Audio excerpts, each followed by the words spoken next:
We right now have the lowest unemployment in years. I think we are doing all we can to improve America's climate. Our taxes are lower.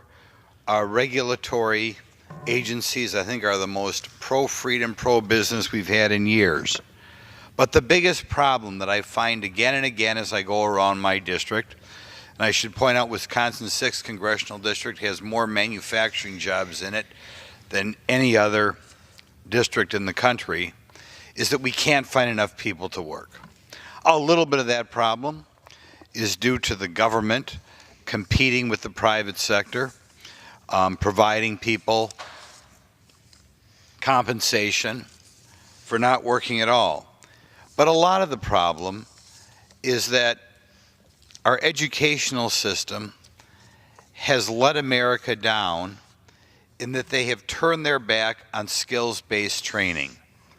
I think the number one thing holding back America's industry and manufacturing sector right now is a lack of people with skills to do the job. Not only manufacturing, but construction as well. Again and again, we have a shortage of welders. We have a shortage of CNC operators. In construction, shortages all across the board. You look at the people who are still working frequently in their 50s and 60s. And what is the reason? The reason is this myth out there, perpetrated in part by the mainstream media, but in part by the educational establishment, that you should get a vague 4-year degree, a degree in communication arts, a degree in psychology, something like that, which too often is leading to a low-paid job and a high-paid college debt.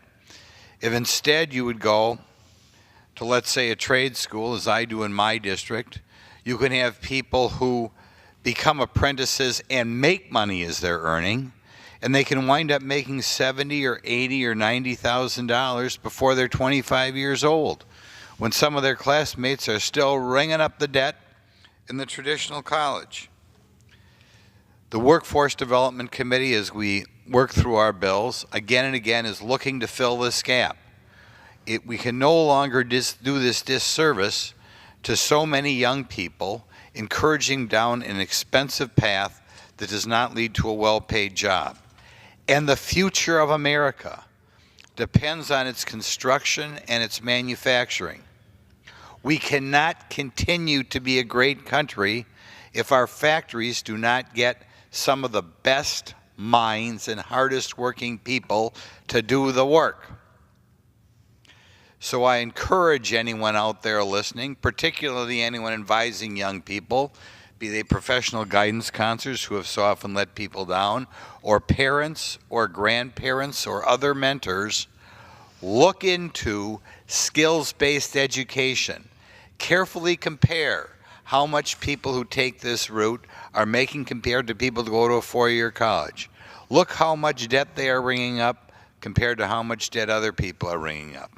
And together, we can work as hard as we can to solve America's skills gap, which is absolutely necessary if the United States continues to become the manufacturing center of the world. I yield the remainder of my time.